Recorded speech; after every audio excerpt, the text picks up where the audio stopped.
I feel moist.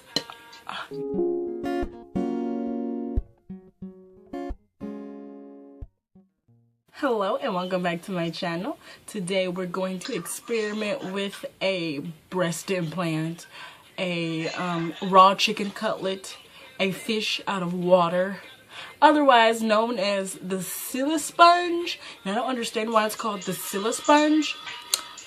It's made out of silicone, but sponge literally means pores. Here is mine. I got mine off of Amazon. I got it a while back.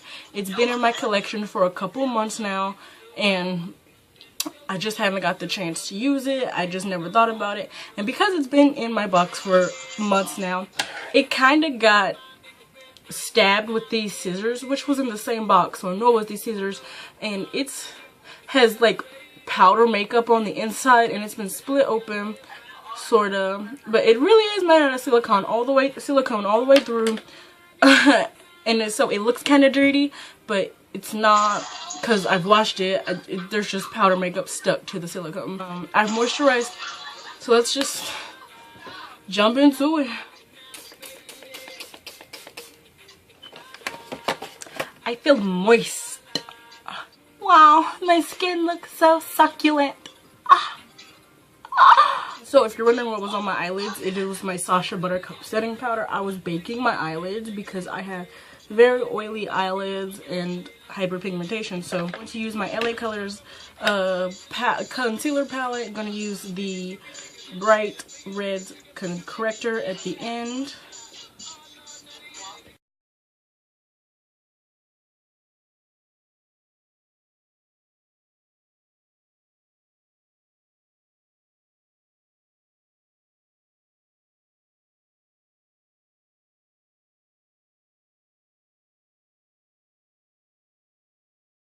I was going to use sort of a cheap foundation, but I decided that I would give the Silisponge a better chance than a cheap foundation. Bobbi Brown Skin Foundation SPF 15. I forgot what this one was called. I think it's the long wear all day one, and I'm going to use my BH Cosmetics liquid foundation. So the Bobbi Brown foundation is more of a liquidy substance. It's much more water based, while the BH Cosmetics one, I don't believe it's silicone based, but it is definitely a thicker, more full coverage formula.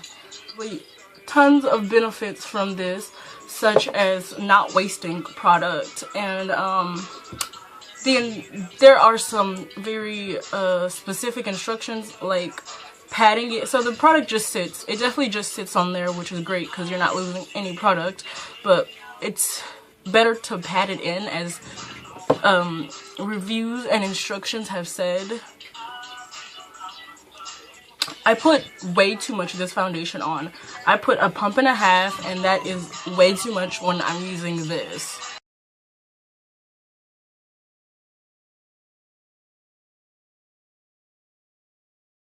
Definitely don't go in circular motions because it creates patchiness. Can you see that patchiness right there?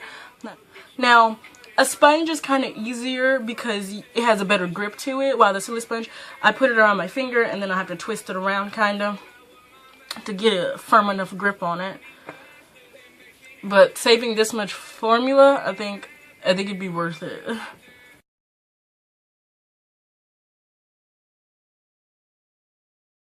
Okay, now that I've patted all that in, I'm going to buff it with my powder brush. So at first, the finish was not soft. It was not a soft finish. Now it's a soft finish because I'm buffing it. But at first, it was not because, well, it just seemed like it kind of sat on the skin.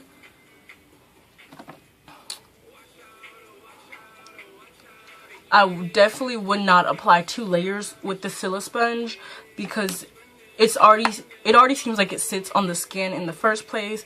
2 layers would just make it look really cakey. So this foundation already gives me some radiance, but using the Silisponge kind of makes it look more matte. Okay, so this side is finished with my Bobbi Brown foundation. I'm going to wipe off the Silisponge onto a cloth. So I'm going to apply the foundation directly onto the Silisponge this time. That's a half a pump. Gotta get a grip on it. It definitely keeps a full coverage look. It just takes more work.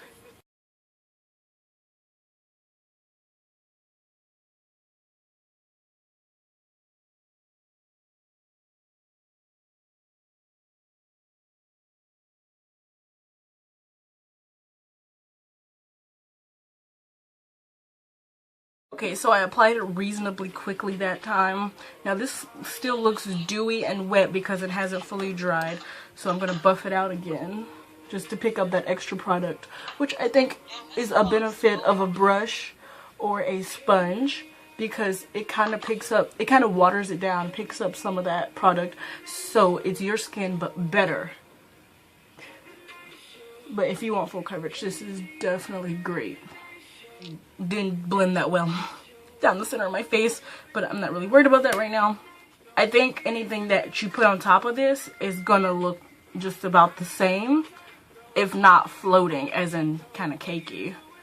But if you blend it and work on it, because that's all it needs is work and take some practice. But if you just work on it and keep going with it, I think it'll be great. So I like it. I personally really like this. Whether it was with the liquidy foundation or the creamier foundation, I think it's great either way. I do. And I will continue to use the Silisponge. I do not remember where I got this from, on what manufacturer I got this from on Amazon, nor how much it cost, but I will look at my past orders and I will place that in the description box below. Now I'm going to continue using the Silisponge with my concealer. Now my concealer is kind of a thick formula. It's not a super liquidy formula. Not a really liquidy formula at all. But I'm going to try to use just a little bit of concealer and see how it works with a thick concealer.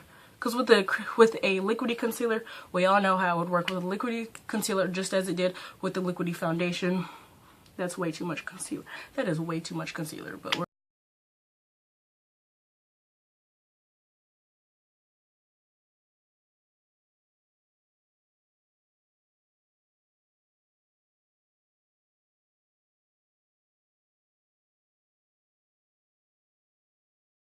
so I obviously applied way too much concealer the first time around.